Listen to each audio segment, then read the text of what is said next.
Salam, hər vaxtınız xeyir olsun dəyərli izləyicilər. Mən Tərzan Rəcəbəliyev. Bu dərsdə sizə Azərbaycanın landşaft qurşaqlarından danışacağam. Dərsimizə başlayaq. Azərbaycan ərazisində bir-birindən kəskin fərqlənən landşaftlar mövcuddur. Bu, ərazidə müxtəlif relyef formalarının fərqli iqlim şəraitinin olması ilə əlaqədardır. Xəritədə gördüyünüz kimi ölkə ərazisində rəngarəng landşaft qurşaqları formalaşıb. Onların bu şəkildə qeyri-bərabər paylanmasının səbəbi ölkənin relyefi və iqlimin fərqli olmasıdır. Davam edək.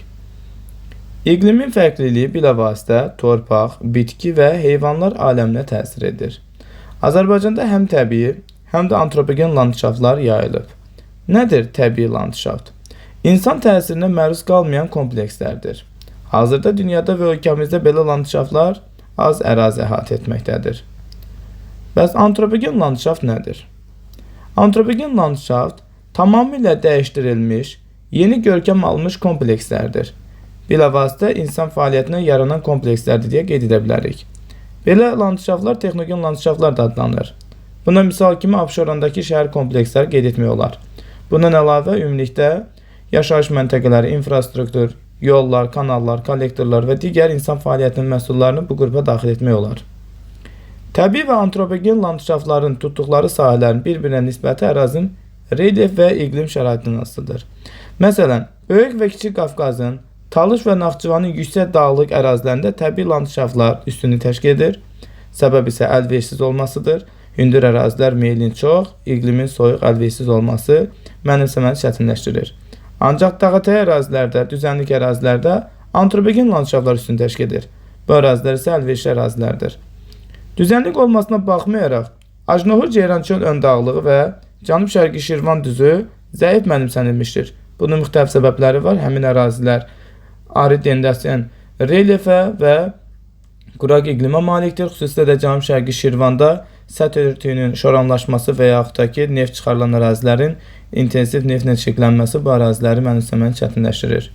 Amma buna baxmayaraq ölkəmizdə Samur Dəvəçi, Qazax Qarabağ, Lənkəran ovalıqların iqlim və yeraltı suların səthə yaxınlığı bu ərazinin güclü mənimsəməsinə imkan yaratmışdır.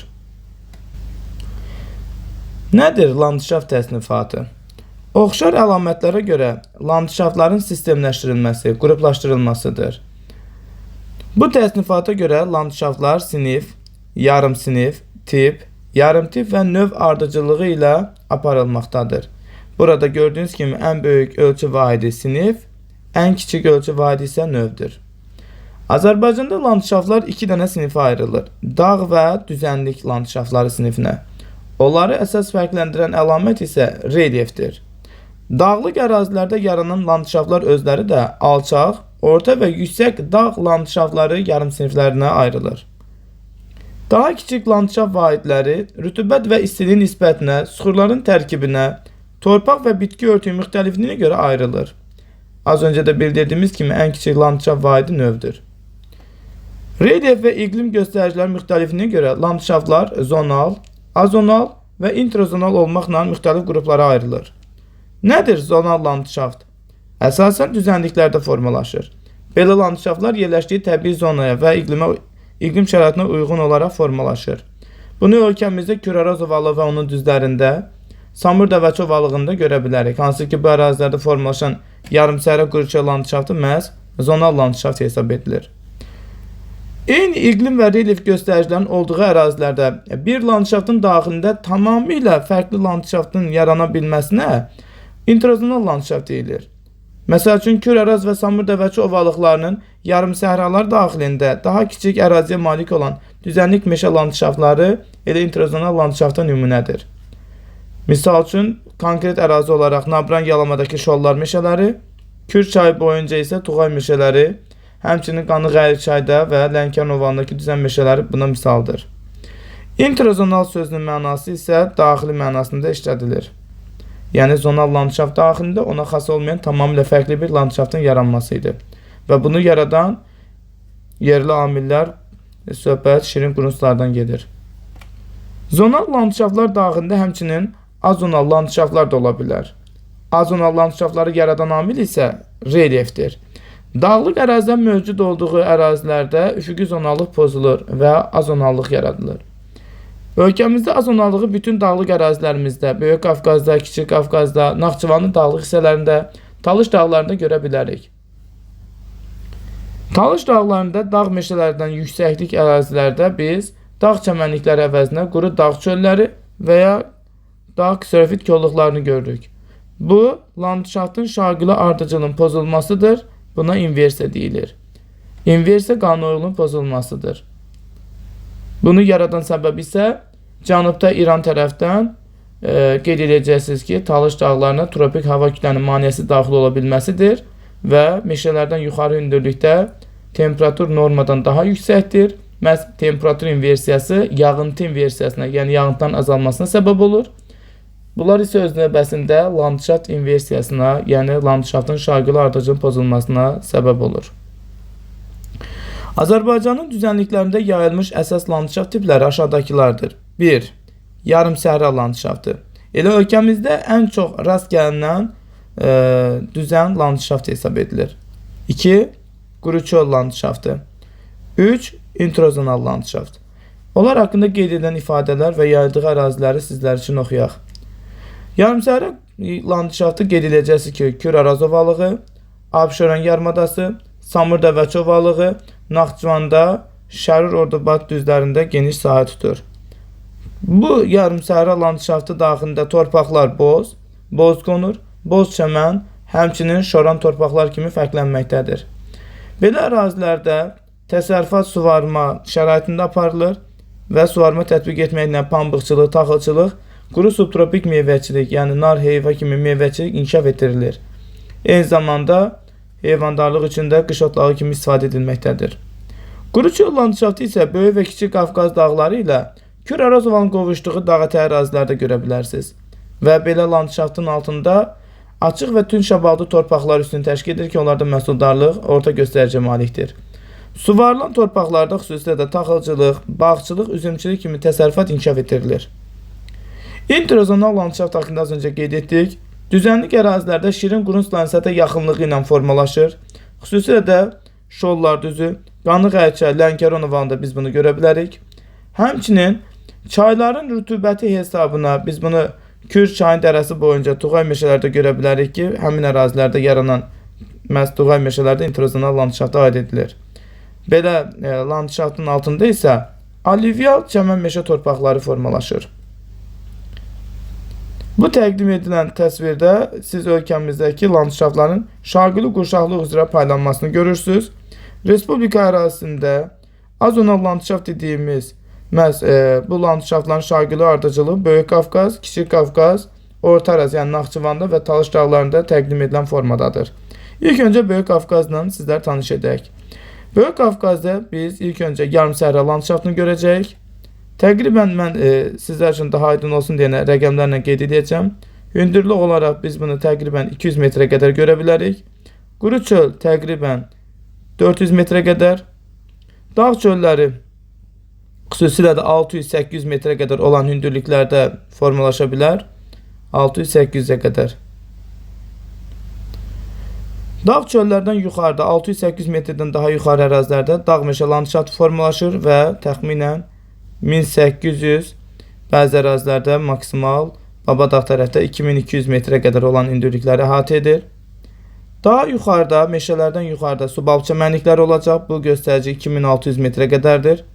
Hündür boylu subalp çəmənlikləri. Ondan yuxarıda 3000 metrə qədər alçaq boylu alp çəmənlikləri. Daha sonra subnival, yəni qayalıqlar təqribən qar xəttinə qədər qeyd edək, 3900 metrə qədər. Daha sonra nival buzlaq landşaftı formalaşır, o hündürlükdən daha yuxarı. Böyük Qafqazla müqayisədə Kiçik Qafqaz dağlarında birinci yarım səhra və sonuncu nival buzlağı görmürük. Digərlərdə isə şaqili ardıcılıqda hər hansı bir pozuntu yoxdur. Quru çöl, dağ çöl, dağ meşə, subalp, alp çəmənliklər və subnival landşaftı görə bilərik. Burada da quru çölləri siz təqdim etdiyim bu ardıcılığa uyğun qeyd edə bilərsiniz. Təqribən quru çöllər 400 metrə qədər. Dağ çöllər isə 400, 600, 800 metr aralığındadır. Meşələr Böyük və Kiçik Qafqazda təxminən 600-800 metrdən 1800-2000 metr aralığındadır. Subalp çəmənlikləri 2600-ə qədər, alp çəmənlikləri 3000 metrə qədər, subnival isə 3000 metrdən daha yuxarı olan hündürlüklərdəki qayalıqlardır. Naxçıvanda iqlimin kontinental olması, burada xüsusilə də ən aşağı hissənin Araz boyu düzənliklərdə 600 metrdən başlanması ilə əlaqədar biz yarım səhraları daha hündürdə formalaşdığını görürük. 1000 metrə qədər yüksəldiyini müşahidə edə bilərik. Daha sonra isə yarım səhralar, quru çöllər, dağ çöllərindən əvəzlənir. Xüsusilə də burada biz təqribən 2000 metrə qədər olan ərazilərdə həmin dağ çöllərin davam etdiyini müşahidə edə bilərik. Məhz bu hündürlüklərə qədər əsasən quru çöllər, deyəcəksiniz dağ çölləri, dağ çöllərindən yuxarıda iqlim kontinental olduğuna görə, quraq olduğuna görə meşələr qurşaq burada yaratmır. Naxçıvanda bilməlisiniz ki, meşələr yalnız talalar şəklində, çay dərələrində, kiçik ərazilərdə formalaşır. Ona görə də burada meşələrin olduğu ərazidə dağ ksərofit kolluqları görürük. Və bu göstərici 2000 metrə qədər davam edir. Daha sonra 2000-dən 3000-ə qədər subalp və alp çəmənlikləri olur. 3000 metrdən daha hündür ərazilərdə isə qeyd edəcəksiniz ki, subnival, yəni qayalıqlar, daha sonra az miqdarda qapıcıq zirvəsinə görə nival buzdağı görə bilərik. Ümumən ölkəmizdə nival buzlaq landşaftını əsasən Böyük Qafqazda, az miqdarda qapıcığa görə Naxçıvanda müşahidə etmək olar. Talış dağlarında isə biz yüksəklik qurşağının, yəni ətəkdən zirvəyə doğru landşaftların ardıcıllığında pozuntu olduğunu görürük. Belə ki, düzənlik hissələrdə şirin qurunçların təsiri ilə düzən meşə landşaftını görürük. Ondan yuxarı hündürlüklərdə isə dağ meşələrini görürük və bu göstərici özünü təqribən 1700-1800 metrə qədər olan hündürlüklərdə ödəyir. Burada 1700 şərti olaraq yazdım. 1700-1800 metr hündürlüklərdən daha sonra isə biz bildirdik ki, temperaturun artması, yağıntıların azalmasına, o isə çəmənlik əvəzinə bu ərazilərdə quru dağ çölləri və daha sonra dağ ksərofit kolluqların yaranmasına səbəb olmuşdur. Bu isə landşaftın ardıcılığının pozulmasıdır. Normalda biz bilirdik ki, istər Böyük Qafqazda, istər Kiçik Qafqazda dağ meşələrdən yuxarıda subalp alp çəmənlikləri, yəni dağ çəmənlikləri gəlir. Bunu Böyük Kiçik Qafqazda gördük, amma Talışda dağ meşələrdən yuxarıda dağ çəmənlikləri əvəzinə quru dağ çölləri və dağ ksərofit kolluqlar landşaft ardıcılığını gördük. Və biz buna landşaft inversiyası dedik. İnversiya qanuğunun pozulması deməkdir. Və bunu yaradan səbəb də İrandan gələn tropik hava kütlənin maneəsi daxil olması, həmin isti quru hava kütləsi Talış dağlarında 1800 metrdən yuxarı hissələrdə temperaturun yüksəlməsinə, o isə öz növbəsində yağıntıların azalmasına səbəb olur. Bu da öz növbəsində landşaft inversiyasını dediyimiz kimi yaradacaq.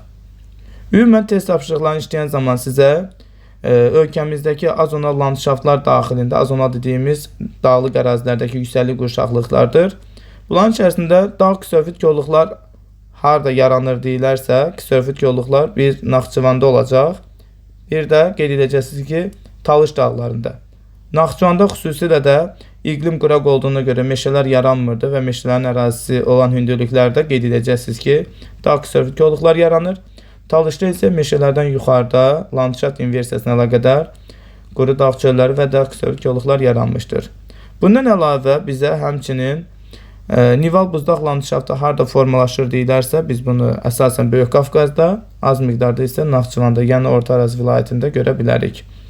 Əlavə olaraq yarımsəhra landşaftı da Böyük Qafqazın ətəyində və Naxçıvan ərazisində görmək olar. Qaldı ki, biz Kiçik Qafqazı yadımızda saxlamaq üçün Böyük Qafqazı birinci əzbərləməliyik. Və burada görəcəksiniz ki, yarım səhra ilə nival buzdaq Böyük Qafqazda var. Kiçik Qafqazda məhz onlar yoxdur. Digərləri isə normal şəkildə davam edir. Davam edək. Respublikamızın ayrı-ayrı dağlıq ərazilərində təbii komponentlərin hündürlüyə görə dəyişməsində müxtəliflik olduğu üçün landşaft tiplərinin də yerləşmə qanunalıqlarında müəyyən fərqlər vardır. İndi isə sizə ölkəmizdəki əsas dağ landşaft tiplərini qeyd edək. Bunlara dağ yarım səhraları, dağ çölləri, dağ meşələri, eyni zamanda müxtəlif dağ ksərofit kolluqları, həmçinin dağ çəmənlikləri, nival və buzdaq landşaftları fərqləndirə bilərik. İlk öncə dağ yarım səhralarından başlayaq. Əsasən 200-400 metr, bəzi hallarda isə bu rəqəm 600-800 metrə qədər mütləq hündürlüklərdə formalaşa bilir. Ölkəmizdə dağ yarım səhralarının Qobustan Abşeronda, bu Böyük Qafqazın cənub-şərqinə uyğun gəlir. Arazboyu düzənliklərində, Naxçıvanda həmçinin, yəni həmin ərazidir. Eyni zamanda Acınohur Ceyran çöldə və orta ərazidə yayılmışdır. Elə Arazboyu Orta Araz vilayətinə uyğun gəlir. Dağ çölləri isə 400 metrdən 600-800 metrə qədər yüksəkliklərdə yerləşir. Əsas torpaq tipləri isə şabaldıdır. O da açıq və tünd şabaldı olaraq fərqlənir. Aşağı hissədə açıq, bir qədər yuxarı hissədə isə tünd şabaldıdır. Məhsuldarlıq bu torpaqlarda orta göstəriciyə malikdir. Naxçıvan ərazisində quru dağ çölləri iqlimin kontinentalına əlaqədar olaraq 2000 metrə qədər hündürlüklərdə yüksələ bilir. Talış dağlarında isə 1800-2000 metr hündürlüklərdə məhz biz bu dağ çölləri, quru dağ çöllərini görə bilərik. Landşaft inversiyası mövcud idi Talış dağlarında. Dağ meşələri ölkəmiz üçün 600-800 metrdən başlayaraq 1800-2000, indi burada 2200-ü sırf Baba dağına görə qeyd ediblər. Həmin hündürlüklərdə qurşaq yaradır. Söhbət Böyük Kiçik Qafqazdan gedir. Əsas torpaqlarına gəlincə, qonur və qəhvə dağ meşə torpaqlarını görə bilərik. Talalar şəklində isə dağ qarı torpaqlarını görə bilərik. Talış dağlarında isə həm də dağ meşələrinin altında biz sarı dağ meşə torpaqlarını görə bilərik. Mingəçevir Samban cənubundakı Bozdağda, Ceyrançöl Acınohurda, Qobustanda, Ləngəbiz ərazisində arid, quru, seyrək meşə və kserofit kolluqlar yayılmışdır.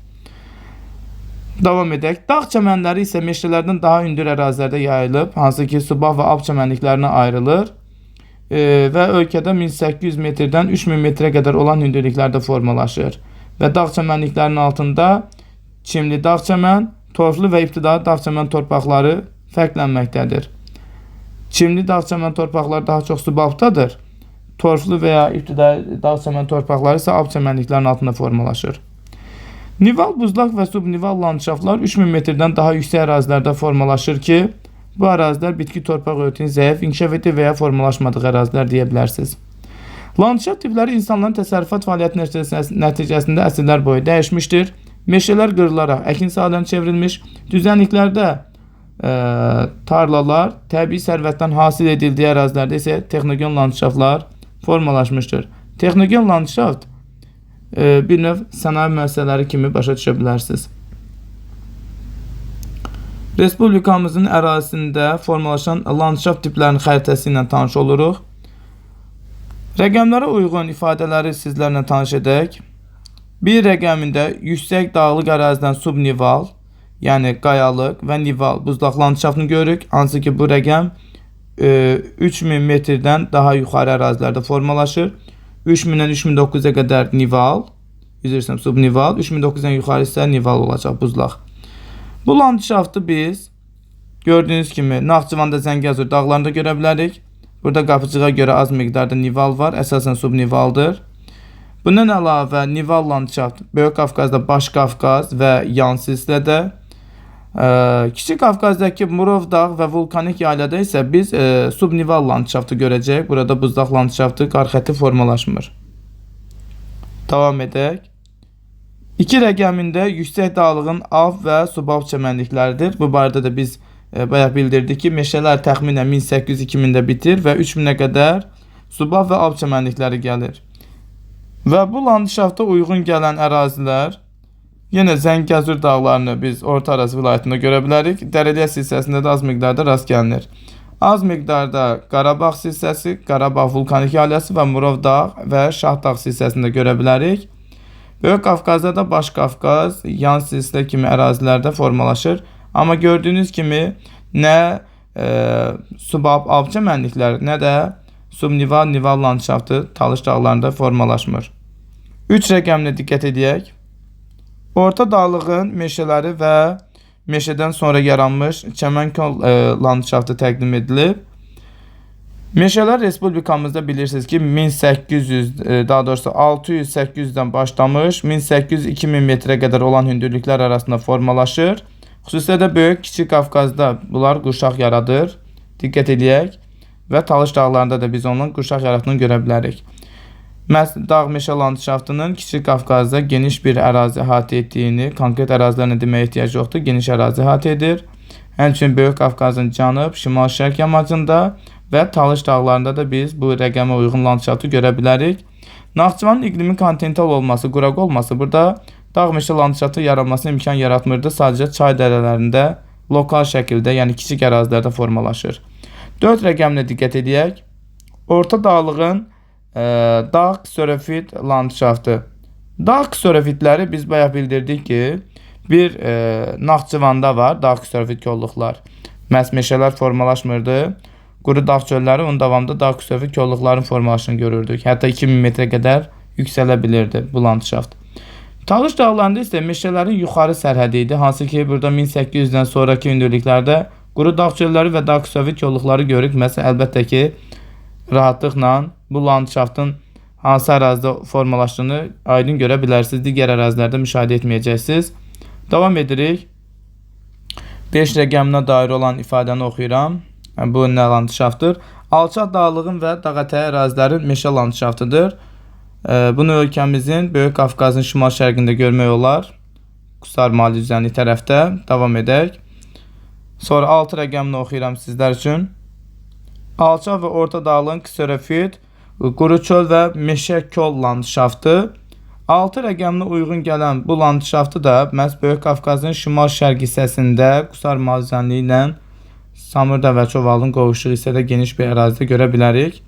7 rəqəminə uyğun olan landşaftı oxuyaq. Alçaq dağlığın çöl landşaftı.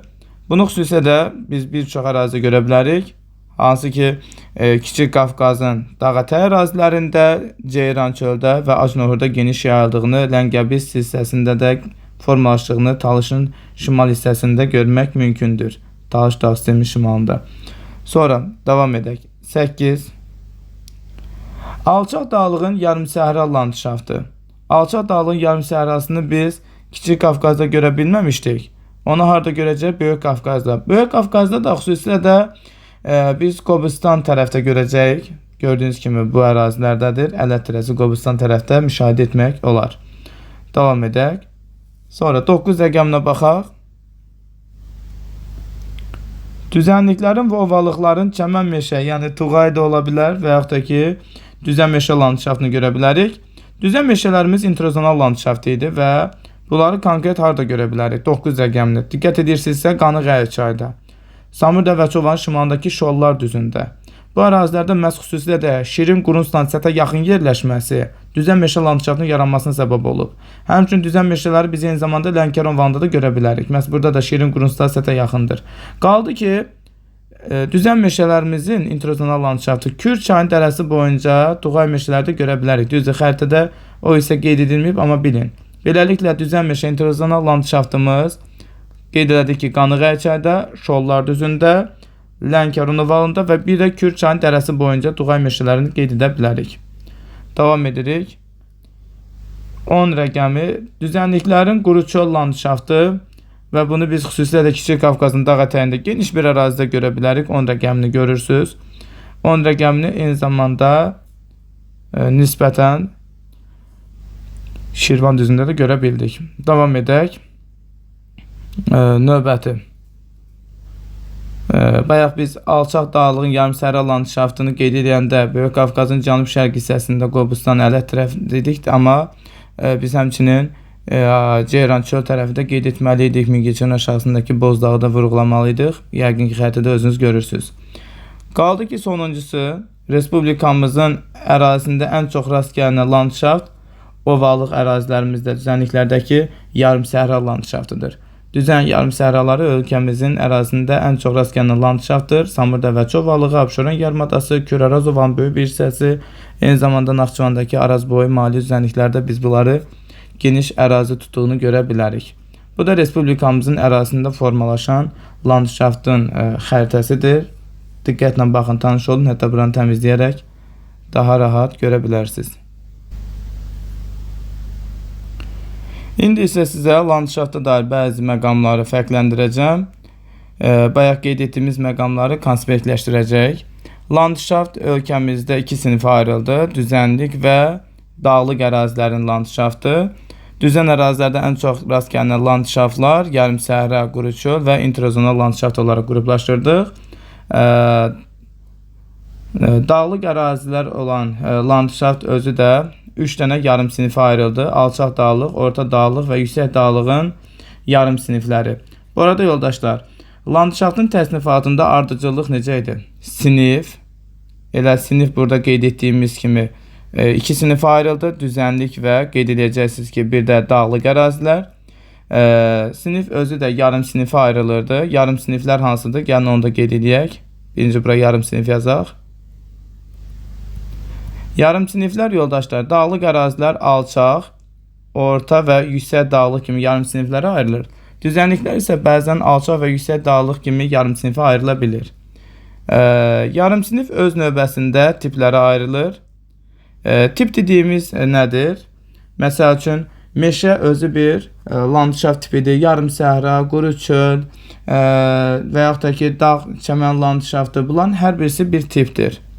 Tip isə öz növbəsində yarım tipə ayrılır. Yəni onu da buradan qeyd edək. Yarım tip. Yarım tip deyəndə biz bu yarım siniflərə uyğun tiplərin deyilməsidir. Məsəl üçün, meşə tipdir. Amma alçaq dağlığın, orta dağlığın meşələri kimi ayrıqda fərqləndirsə, bu artıq yarım tip hesab ediləcək. Son olaraq, landşaftın təsnifatında ən kiçik ölçü vahidi isə növüdür. Məsəl üçün, biz meşə olaraq qeyd elədik ki, meşə nədir? Gəlin düzgün yazın bunu. Meşə tipdir. Məsəl üçün, alçaq dağlığın meşəsi, bu artıq yarım tipdir. Növ olaraq da meşənin konkret öz növünü deyəcəksin. Eyni yarpaqlı, qarışıq, eyni yarpaqlı bu şəkildə. Və yaxud da ki, çəmənlikdən də nümunə çəkək. Dağ çəmənlikləri, məsəl üçün, deyəcəksiniz ki, tipdir. Amma dağ çəmənlikləri özü də subab və alp çəmənlikləri kimi növlərə ayrılır. Yəqin ki, növün də nə olduğunu bildiniz. Növlər bitki örtüyünə görə fərqləndirilən bölgüdür. Biz isə bura diqqət edək. İlk öncə yüksəklik qurşaqları üzrə ətəkdən zirvəyə doğru biz landşaft tiplərinin xüsusiyyətlərini sizlərə təqdim edək. Abituriyentlər xüsusilə də test işləyən zaman bu tipli tapşırıqlar görür. Təqdim edilən A nöqtəsinə dair olan ifadələri təyin edin deyə suallar düşür. A-nın olduğu hündürlük 200 metrdən azdır. Bu deyəcəksiniz ki, yarım səhra landşaftı üçün səciyyəvidir. Və yarım səhra landşaftı üçün səciyyəvi olan xüsusiyyətlər torpaq olaraq boz qonur, boz çəmən torpaqlarıdır. Hansı ki, bu torpaqlarda rütubət çatışmazlığına görə suvarma əkinçilik formalaşdırılır. Rütubətlənmə misalı 0,3-dən çox olmur, adətən az olacaq. Xüsusilə də bu ərazilərdə nümunə çəkim sizə. 350-300 mm yağıntı olacaq. 1000-1200 buxarlanma qabiliyyəti olacaq. Belə olduğu təqdirdə təbii ki, rütubətlənmə misalı 0,3 olacaq. Bəzi hallarda bundan azdır. Yarım səhralarda səthi örtüyün cəmi 30-40% bitki ilə örtülü olur və ölkəmizdə yadda saxlayın ki, ən geniş sahə tutan landşaft tipidir. Bundan əlavə, irriqasiya suvarma şəraitində bu ərazilərdə pambıqçılıq, taxılçılıq, quru subtropik meyvəçilik, söhbət nar heyvadan gedir, inkişaf etdirilir. Xüsusilə də bu qeyd edilən təsərrüfat Kür Araz ovalından gedir, ona aiddir. Və belə ərazilərdə, qış mülayim keçən ərazilərdə qış otlaqları kimi də heyvandarlıq üçün istifadə edilməkdədir. Yayıldığı ərazilər kimi də xüsusilə də Kür Araz ovalığının düzlərində Samırdəvəçi ovalı, Abşeron yarımadası, Naxçıvandakı ərazi boyu düzənliklər, Ceyrançal, Acnohur və Qobustan alçaq dağlığında da rast gəlinməkdədir. Yadda saxlayaq ki, fiziki coğrafi rayonlaşmada Kiçik Qafqaz vilayətində rast gəlinmir. Növbəti landşaftımız isə Quruçöl landşaftıdır. Diqqətinizi buna yönəldin. Formalaşdığı hündürlüyə diqqət etsəz, təqdim edilən bu sxemdə A gördüyünüz kimi 200 metrdən hündür 600 arasındadır. Artıq yarım səhra yox, ondan daha yuxarıda olan Quruçöl landşaftını götürməliydiniz. Xüsusiyyətlərinə gəlincə, quru çöldə artıq səthin bitki örtüyü ilə örtülmə dərəcəsi faiz olaraq yüksəkdir. Rütubətlənmə misalı vahiddən aşağıdır. Quru çöllərdə adətən rütubətlənmə göstəricisi 0,4 civarındadır. Məsəl üçün bu rəqəmi şərti olaraq yazıram. Məsəl üçün 400 mm-ə yaxın yağıntılar, elə 1000 mm-ə yaxın buxarlanma qabiliyyəti və bu göstəriciyə görə siz artıq 0,4 civarında olduğunu deyə bilərsiniz. Bir qədər daha yuxarıda isə yağıntıların yavaş-yavaş artdığını, buxarlanma qabiliyyətinin azaldığını deyəcəksiniz. Xüsusilə də irriqasiya şəraitində əkinçilik inkişaf etdiriləcək. Şabaldı torpaq tipləri formalaşır, hansı ki açıq şabaldı xüsusilə də verilən hündürlüyə uyğun gələn torpaq tipidir. Bundan əlavə yayıldığı əraziləri Böyük-Kiçik Qafqazın dağətəyi əraziləri, Acınahor, Ceyrançöldə, Naxçıvanda, xüsusilə də Acınahor, Ceyrançöl tərəfdə biz fərqləndirsək, Ceyrançöldə tünc şabalı torpaqlar üstünü təşkil edir. Şirvan düzünün şimal hissəsi də məhz bu verilən landşafta uyğun gələcək. Növbəti dağ-çöl landşaftını da ifadədir. Sxem tapşırıqda biz bunu 600.000 metr aralığında görə bilərik. Təqribən bu hündürlük siz meşələrlə qarışdırmayın, çünki 600-ə yaxın hündürlükdür. Təxminən 600-800 metrə qədər dağ çölləri, meşə çöllər formalaşır və belə ərazilərdə artıq tünc şabalıdır. Hətta bəzi ərazilərdə qırılmış meşələrin yerində lokal şəkildə qara torpaqlara, bəzi ərazilərdə isə arid meşələr olan palıd ağaclarının altında qəhvəyə dağ meşə torpaqlarına da rast gələnə bilir. Və bu ərazilərdə qismən rütubətlənmə 0.16-0.17 civarındadır və bəzi yerlərdə dəmiyə şəraitində, bəzi ərazilərdə isə daha çox məhsul götürmək üçün suvarma tətbiq etməklə meyvəçilik, meşə təsərrüfatı kimi sahələr inkişaf edirilə bilər. Davam edirik. Yayıldığı ərazilərdə gördüyünüz kimi Kiçik Qafqazın dağətəyi əraziləri, Ceyrançöl, Acınahorda, xüsusilə də Tunç Şabalıda görə Ceyrançöl diqqət çəkir. Talışın şimal-qərbində də rast gəlməkdədir. Növbəti sxemdə biz A-nın artıq daha hündürdə yerləşdiyini və bu hündürlüyün artıq sırf dağ meşə landşafta uyğun gəldiyini deməyə əsas verəcək və bu hündürlüyə uyğun xüsusiyyətlərə gəlincə respublikamızda dağ meşələri yadda saxlayın ki, təxminən 600-800-dən başlayır 1800-2000-ə qədər və orada qonur və qəhvə meşə torpaqları formalaşır. Adətən nisbətən aşağıda 1000 metrə qədər olan hissələrdə, arid meşələrdə palıd ağacı ilə vələsinin altında qəhvə dağ meşədir. Daha hündürdə isə fıstıq və vələs meşələrinin altında qonur dağ meşə torpaqları formalaşır ki, həmin ərazilərdə rütubətlənmə vahiddən böyük və soyuq iqlim formalaşır. Rütubətlənmə misalı vahiddən böyük və bəzi ərazilərdə vahidə yaxındır. Bu ərazilərdə dəmiyə şəraitində əkinçilik inkişaf etdirilir. Torpaqlarda isə meşələrin altında humus çoxdur, o yüzden də məhsuldarlıq yüksək olur. Yayıldığı ərazilər isə təqdim edilən bu ərazilərdə, xüsusilə də Böyük-Kiçik Qafqazda ərazi olaraq mən rəqəm kimi sizə qeyd edəcəm.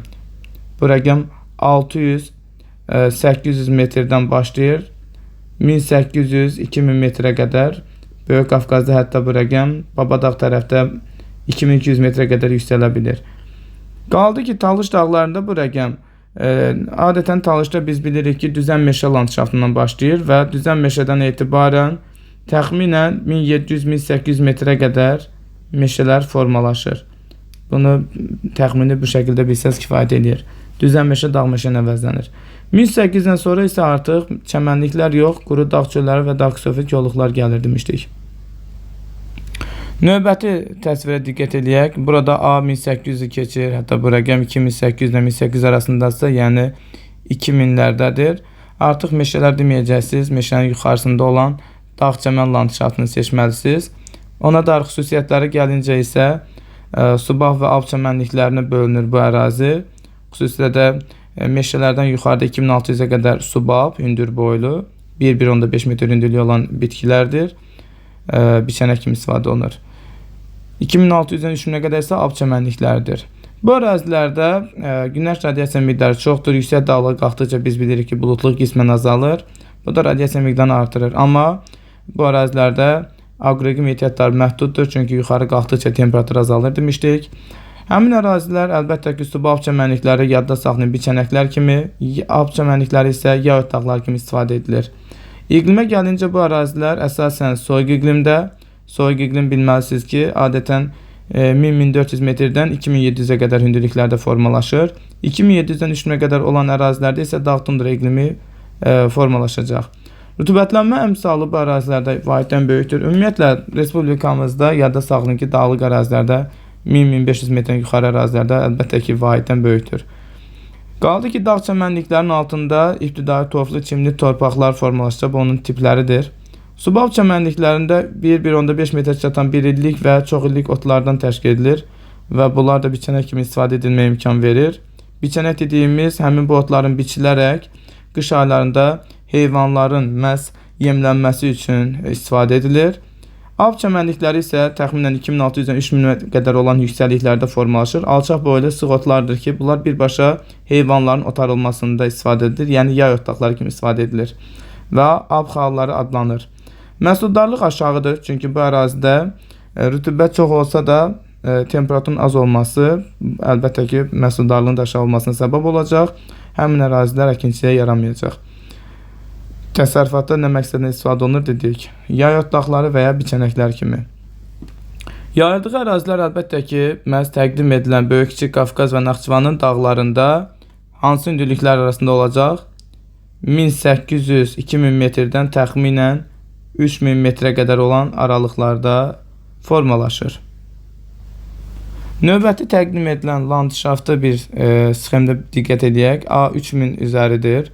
Bu göstərici artıq siz dağ çəmən deməyəcəksiniz. Buna subnival və nival landşaft deyəcəksiniz. Xüsusiyyətlərinə gəlincə isə yenə də günəş radiasiyası yüksək dağlıq ərazilərdə demişdik ki, buludluq az olduğuna görə çoxdur, amma aqroqlim ehtiyatları məhduddur. Yuxarı qalxında temperatur azalır demişdik. Mümkün buxarlanmanın kəmiyyəti aşağı olduğu üçün rütubətlənmə misal vahiddən böyükdür. Təsəvvür edin, bu əraziyə təxminən, indi ərazi görə dəyişir, mən şərti olaraq deyirəm. Məsəl üçün 700-800 mm yağıntı düşürsə, tutalım 800 mm yağıntı düşürsə, cəmi 400 mm yaxın buxarlanma qabiliyyəti olur. Bu da rütubətlənmənin vahiddən böyük olduğu, yəni 2-dir misal üçün. Məxrəc temperatur azdır deyənə kiçik olur. Qaldı ki, buzdaqların olduğu bu ərazilərdə buzdaqların fəaliyyəti ilə Troq dərələri, moren tirətəpələr, morenlər buzdağın toplayıcı fəaliyyətidir, digərləri dağıcı fəaliyyətidir. Karlar, sirklər məhz həmin bu ərazi üçün səciyyəvidir. Yayıldığı əraziyə gəlincə, nival landşaft, söhbət buzdaq landşaftdan gedir. Hündürlüyü 3900-4000 metri keçən zirvələrdə olur və belə zirvələr əsasən Böyük Qafqazda, Baş Qafqaz hissəsindədir, qismən yan hissədə, az miqdarda isə Zəngəzur hissəsində, burada Qapıcıq zirvəsi ətrafında görə bilərik. Qapıcıq isə 3904 metr olmaqla məhz nival landşaftın formalaşdığı ərazi kimi qeyd etmək olar. Subnival landşaft isə Böyük Qafqaz Zəngəzurla yanaşı qayalıqlar, biz bilməliyik ki, 3000-dən 3900-ə qədər olan əraziləri əhatə edir. Və əlbəttə ki, vulkanik yaylada, Murov dağ hissəsində qısası hündürlük olaraq 3000 metrlə 3900 metr arasında olan ərazilərdə görə bilərik. Amma nival landşaft nə dedik? 3900-4000 metrdən yuxarı olan ərazilərdə görəcəksiniz. Düzən meşə landşaftı. Respublikamızda düzən ərazilərə xas olmadığı üçün bu landşaft intrazonal landşaft adlanır. Bu barədə bayaq qeyd etmişdik. Onu yaradan səbəb isə yeraltı suların səthə yaxın yerləşməsi idi. Xüsusilə də şirin yeraltı sular səthə yaxın yerləşəndə düzən meşə landşaft təbii ki yaranır demişdik. Çəmən meşə və meşə qəhvəyi torpaqlar inkişaf edir. Xüsusilə də çəmən meşədən əlavə alluvial çəmən meşə şəklində də ifadələr görə bilərsiniz. Qaldı ki, formalaşdığı əraziyə biz bunu Qanıqəyri çayda, Şollar düzündə, Lənkəran ovalında və bir də Kür boyu Tuğay meşənin altında görə bilərik. İndi isə sizə güvən vəsaitində təqdim edilən torpaq tipləri ilə landşaftlar arasındakı əlaqəni əks etdirən cədvəli təqdim edeyim. İfadələri bir-bir oxuyacağım sizlər üçün. Kiçik müəyyən əlavələrimiz də olacaq. Deməli, ilk öncə dağlıq ərazilərdə, azonal ərazilərdəki torpaqlarla landşaft əlaqəsini təqdim edək. Misal üçün, dağ sarı torpaqlar, gördüyünüz kimi yuxarıda birinci torpaqlar, daha sonra landşaft, iqlim tipləri, yerləşməsi, məhsuldarlıq göstəricisi və təsərrüfat əhəmiyyətinə dair ifadələr cədvəldə qeyd edilmişdir. Rütubətli meşə landşaftına uyğun gəlir. Formalaşdığı ərazi mülayim isti iqlimdir. Söhbət əlbəttə ki, Talış dağlarından gedir. Məhsuldarlıq bu ərazilərdə olduqca yüksəkdir. Təsərrüfatı istiqamətinə görə çayçılıq, sitrus meyvəçiliyi kimi məqsədlər üçün istifadə edilməkdədir. Bundan əlavə şabaldı torpaqları görə bilərik. Şabaldı torpaqlar, seyrək meşələr, dağ çöllər, quru çöl kimi landşaftların altında formalaşır. Özü də açıq və tünd şabaldı olaraq fərqləndirilir. Adətən quru çöllərdə açıq şabaldı, meşə çöllərdə, seyrək meşələrdə, dağ çöllərin altında isə tünd şabaldını görürük. Burada yarımsəhra quru çöl iqlimi yazılsa da, siz yadda saxlayın ki, şabaldı torpaqlar daha çox mülayim isti iqlimə uyğun gəlir. Məsəl üçün Ceyrançal Acınohur ərazisi bəli yarım səhradır. Amma sadəcə yarım səhra deməmiz doğru deyil. Təbii ki, mülayim isti iqlimə də uyğun gələ bilir. Və alçaq dağlıq ərazilər 1000 metrə qədər olan ərazilərdə görə bilərik. Məhsuldarlıqla gəlincə isə yadda saxlayın ki, şabaldı torpaqlarda məhsuldarlıq meşə torpaqlarla müqayisədə bir qədər aşağıdır. Yəni ona görə biz onu orta göstəriciyə qeyd edə bilərik. Yəni belə ki, yarım səhralardakı boz qonur, boz çəmən torpağına nəzərən şabaldı torpaqlarda məhsuldarlıq yüksəkdir. Amma meşə torpaqlarına nəzərən aşağıdır. Buna görə də şabaldı torpaqlar orta məhsuldarlığa malikdir. Boz torpaqdan çox, meşə torpaqlarından isə azdır. Qaldı ki, şabaldı torpaqlarda əsasən suvarma, tünc şabaldı torpaqlarda isə qismən dəmiyə və suvarma şəraitində üzümçülük, taxılçılıq, tərəvəçilik əsas inkişaf edilən təsərrüfat sahəsidir. Növbəti mavi ilə bu səfər istifadə edəcəm. Qara torpaqlardan danışaq. Dağ-qara torpaqları dağ meşə çöllərdə, xüsusilə də qırılmış meşələrin altında lokal şəkildə ölkəmizdə formalaşır. Konkret ərazi olaraq da deyə bilərik ki, İsmayıllı, Şamaxı, Gədəbəy, Daşkəsən, eyni zamanda Xocavənd kimi rayonların ərazilərində talalar şəklində rast gəlinməkdədir. Bizim dağlıq ərazilərdə qurşaq yaratmır. Əsasən də mülayim isti iqlim şəraitində formalaşır. Eyni zamanda biz onu alçaq dağlıqdan əlavə orta dağlığa da aid edə bilərik. Yəni belə başa düşün ki, dağ-qara torpaqları təxminən 200-dən, daha doğrusu 700 metrdən 2000 metrə qədər olan ərazilərdə qırılmış meşələrin xüsusilə də hamarlanmış səth hissələrində talalar şəklində rast gəlinməkdədir. Qaldı ki, məhsuldarlığına görə ən məhsuldar torpaqlar hesab edilir. Kartofçuluq və taxılçılıq üçün istifadə edilməkdədir bu torpaqlar. Sonra qəhvə dağ meşə torpaqlarla davam edək. Həmin bu qəhvə dağ meşə torpaqlar nisbətən arid iqlim şəraitində formalaşan palıd və ləsdən ibarət meşələrin altında formalaşır. Əsasən mülayim isti iqlimə uyğun gəlir və qeyd edəcəksiniz ki, elə alçaq dağlıq ərazilər az miqdarda orta dağlığa çıxa bilər, amma bu istisnalı vəziyyət əsasən elə alçaq dağlıq 1000 metrə qədər olan ərazilərdə formalaşır. Məhsuldarlıq meşə torpaqlarında demişdik ki, yüksək olur və xüsusilə də bu torpaqlarda əsas təsərrüfat sahələri bağçılıq, üzümçülük, tərəvəçilik, tütünçülük kimi qeyd etmək doğrudur. Növbəti danışaq hansından? Qonur dağ meşə torpaqlarından. Onlar isə nisbətən daha hündür ərazilərdə və orta dağlıq ərazilərdə qeyd edəcəksiniz ki, soyuq və rütubətli iqlim şəraitində fıstıq və vələsdən ibarət olan meşələrin altında formalaşır.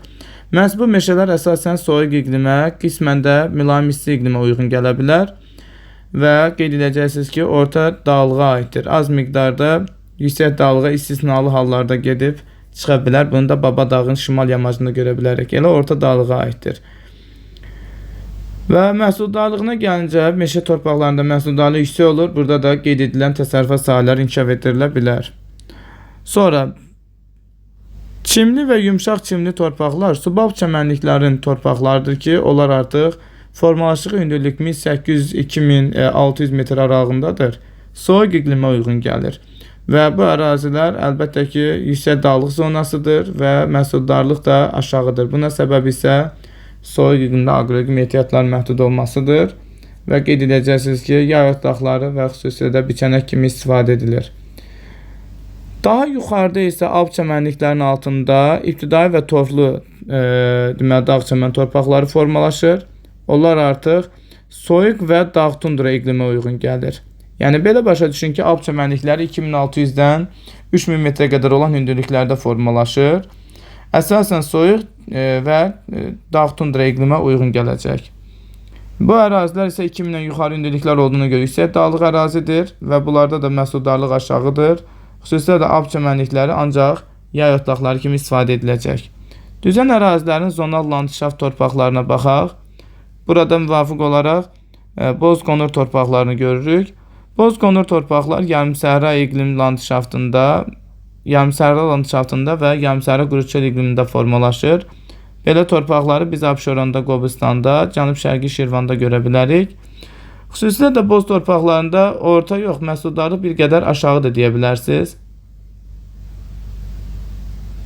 Bir növ orta göstərici biz demişdik ki, şabaldı torpaqlar üçün səciyyəvidir. Boz torpaqlarda isə məhsuldarlıq bir qədər aşağıdır.